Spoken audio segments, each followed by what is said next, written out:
Keberhasilan Sang Hyang Prabu Boros Ngora membawa air jam-jam dalam gayung kerencang atau bol secara penuh tanpa tercecer keluar merupakan ukuran keberhasilan beliau menimba ilmu sebagaimana yang disyaratkan ayah.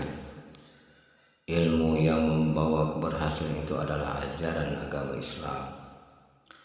Ajaran Islam yang diperoleh adalah langsung dari tanah suci Mekah Al-Mukarramah, tidak melalui Iran, India atau Gujarat atau daerah kultur lain sebagai perantara.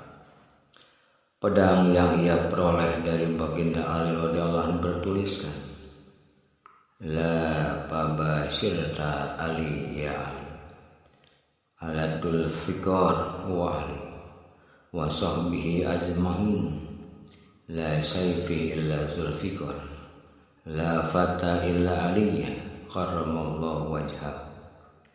Ini adalah pedang milik Sayyidina Ali karramallahu wajhah. Diangkatnya Prabu Boros Ngora sebagai Raja Soko Galuh Panjalu dan sekaligus sebagai Raja Islam pertama di kerajaan itu oleh ayahnya Prabu Sanghyang Cakradewa, disertai perintah memindahkan ibu kota kerajaan dari Dayeuhluhur, Legok Pasir Jambu atau Situ Lengkong Panjalu, merupakan babak baru beri kehidupan warga masyarakat Panjalu. Ajaran agama Islam menjadi pedoman tingkah laku segenap aspek kehidupan sejak Prabu Boros Ngora menetapkan ajaran Islam sebagai pedoman dan papagon kerajaan. Syiar Islam dilakukan secara damai dalam berbagai cara dari atas keraton ke bawah kepada warga masyarakat, baik melalui dakwah pendidikan dan pengajaran maupun melalui struktur birokrasi, serta langkah yang terakhir ini lebih efektif karena di samping ajaran kerahayuan mengandung dasar-dasar filosofis yang bersesuaian dengan ajaran Islam, kesederhanaan konsep-konsep ajaran Islam yang terintegrasi dalam praktek kehidupan merupakan petunjuk yang gampang dicerna warga. Fleksibel dengan keunggulan-keunggulan tertentu yang dapat dialami langsung oleh warga. Melalui jalur birokrasi pemerintahan dibangun lembaga-lembaga yang dalam struktur dan fungsinya berlandaskan ajaran Islam. Raja tidak diberdayakan sebagai manusia yang istimewa, figur yang otoriter, penguasa tunggal, pemegang tahta adalah, melainkan manusia biasa yang sederhana, zat yang memiliki hak dan kewajiban tertentu karena kemampuannya yang lebih dari yang lain. Berdasarkan ketentuan-ketentuan masyarakat, di samping sebagai raja, beliau juga sebagai ulama yang memiliki kekayaan ilmu dengan kredibilitas tinggi di mata masyarakat Panjalu. Untuk kepentingan syariat Islam dan tatanan struktural pemerintah, didampingi oleh Kampuh Jaya sebagai ulama kerajaan dan Bumi Sakti atau Kiai Jagabaya Dewi Sakti. Segala hal yang berhubungan dan keputusan-keputusan kerajaan diserahkan berdasarkan kesepakatan musyawarah, yaitu Babat Panjalu 1905. Prabu Boros Ngora termasuk raja yang sangat menghargai jasa dan perjuangan pendahulunya.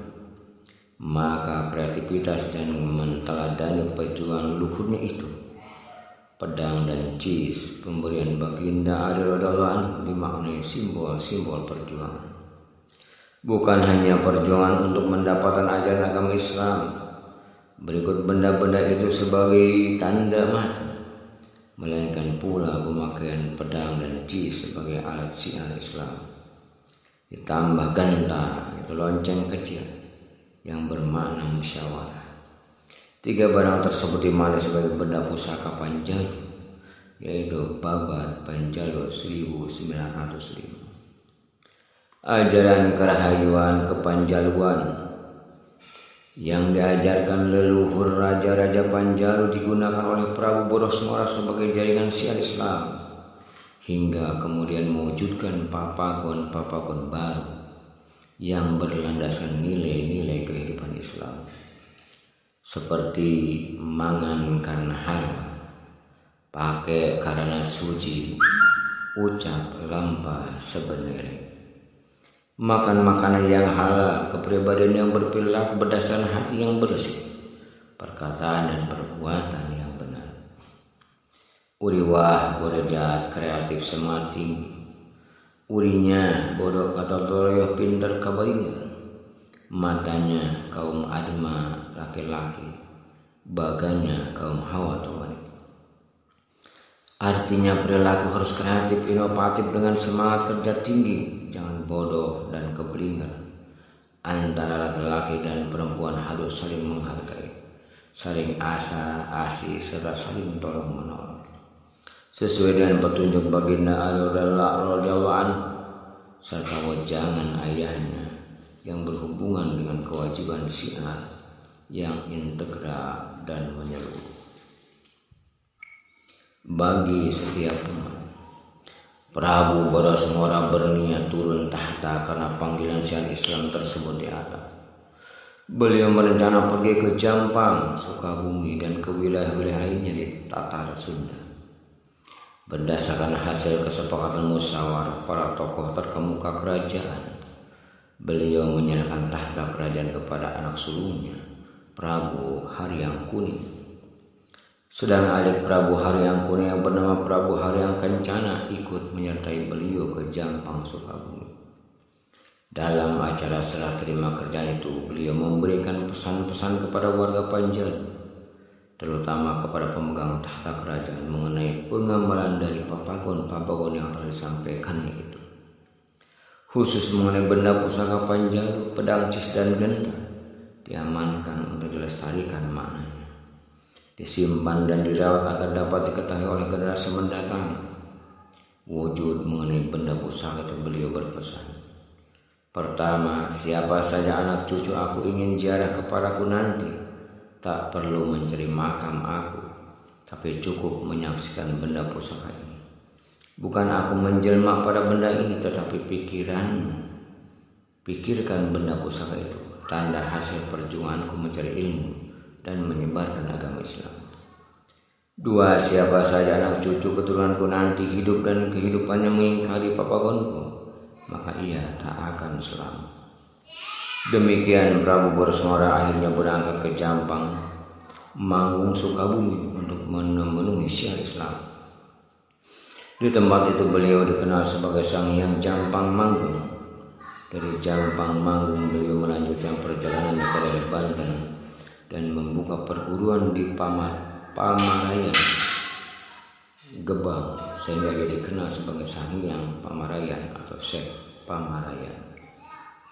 Di Banten dalam wirid tersebut berturut-turut disebutkan Rasulullah Muhammad SAW, Abu Bakar Siddiq, Umar bin Khattab, Utsman bin Affan, Ali bin Abi Thalib, Hasan Hussein, Syekh Panjalu, Syekh Abdul Qadir Jailani, dan sebagainya. Prabu Borosmora juga datang ke daerah pantai utara Jawa Barat. Di wilayah Purwakarta dan Karawang, beliau dikenal dengan nama Syekh Abdul Iman. Sepeninggal Prabu Borosmora, kerajaan Soko Galuh Panjalu berada dalam keadaan sugih mukmin, makmur sejahtera sampai dengan terjadinya kesalahpahaman antara Prabu Haryang Kuning sebagai Raja Panjalu dan adik kandungnya Prabu Haryang Kencana yang datang ke Panjalu atas undangan raja mewakili ayahnya, Prabu Borosmora. Di Jampang, Sukabumi, pertentangan kakak beradik ini dapat dilerai atas prakarsa ulama karismatik Kampuh Jaya atau yang kemudian dikenal sebagai Guru Aji, tangan kanan Prabu Borosmora. Akibat peristiwa itu Prabu Haryang Kuning turun tahta, digantikan oleh Prabu Haryang Kencana. Di bawah pemerintahan Prabu Haryang Kencana, kerajaan mengalami masa keemasan. Ia didampingi dua penasehat, yakni Guru Aji, Kampuh Jaya, dan Bumi Sakti. Dua penasehat ini berperan memberi penyeimbang menyeluruh dalam setiap kebijakan kerajaan. Guru Aji Kampuh Jaya adalah seorang ulama terkemuka yang membantu Prabu Brosmora dalam kegiatan Syariah Islam di Jampang, Sukabumi. Semula ia ditugaskan melalui pertikaian antara Prabu Haryang Kuning dan adiknya Prabu Haryang Kencana, serta memberi pertimbangan hukum untuk menentukan siapa yang bersalah, untuk selanjutnya diberi wewenang memberi langkah tindakan seperlunya. Dengan suatu ketentuan yang bersalah, harap dibawa serta dihadapkan kepada Prabu Brosmora di Jampang untuk diberi hukuman yang setimpal. Dan bila Prabu Haryang Kuning yang bersalah, maka ia dinyatakan tidak layak memegang tahta kerajaan. Dalam pertikaian itu tak ada siapapun yang berani melerai, termasuk senopati dan pati kerajaan yang bernama Bumisa. Namun tatkala Kampuh Jaya hadir di area pertikaian itu, serentak pertikaian terhenti. Dua putra sang Prabu itu bersimpuh menyesali dan menyadari segala kehilapan, serta keduanya bersedia menerima hukuman. Pertimbangan hukuman dilakukan untuk mengambil putusan terhadap mereka yang keduanya mengaku bersalah. Dari sejumlah buku yang ada, akhirnya diputuskan Prabu Haryang Kuning yang bersalah. Keputusan itu diterima semua pihak, termasuk oleh Prabu Haryang Kuning yang dengan tulus hati ia mengundurkan diri tahta kerajaan, yang digantikan adiknya Prabu Haryang Kencana, seorang putra mahkota yang berbudi pekerti luhur, memiliki dedikasi tinggi terhadap kejahatan warga masyarakat. Lebih dari 100 tahun Prabu Haryang Kencana memegang tahta kerajaan. Setelah meninggal, ia dimakamkan di pelataran Keraton Nusa Gede Situlengkong. Pengganti Prabu Haryang Kencana adalah putra yang bernama Prabu Haryang Kuluk Kunang Teko, yang setelah meninggal dimakamkan di Cilanglung, Simpar Panjalu. Berturut-turut Raja Panjalu yang memegang tahta kerajaan setelah Prabu Haryang Kuluk Kunang Teko adalah Prabu Haryang Kendali Kencana, Prabu Haryang Kalecayut Martabaya, dan terakhir Prabu Haryang Kunang Natanabaya. Pada sekitar tahun 1200, pemerintahan kerajaan Panjalu berakhir. Setelah itu, kerajaan Panjalu berubah status sebagai pemerintahan kabupaten di bawah Kesultanan Cirebon. Prabu Haryang Kunang Natabaya yang memiliki 3 orang putra, yakni Sembah Dalam Sumar, Sembah Dalam Arya Secanata alias Genda, Karta alias Arya Saling Sina, dan Sembah Dalam Dipanata.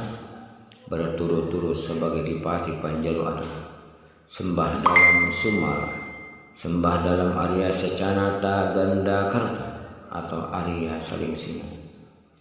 Dalam Wirabaya putra Dalam Sumar, dalam Wiradipa putra Arya Secanata, dalam Cakra Negara 1 putra dalam Wiradipa cucu Arya Secanata, dalam Cakra Negara 2, dan terakhir dalam Cakra Negara 3. Dalam Cakra Negara 3 lahir tahun 1765, diangkat jadi Bupati Panjalu tahun 1789.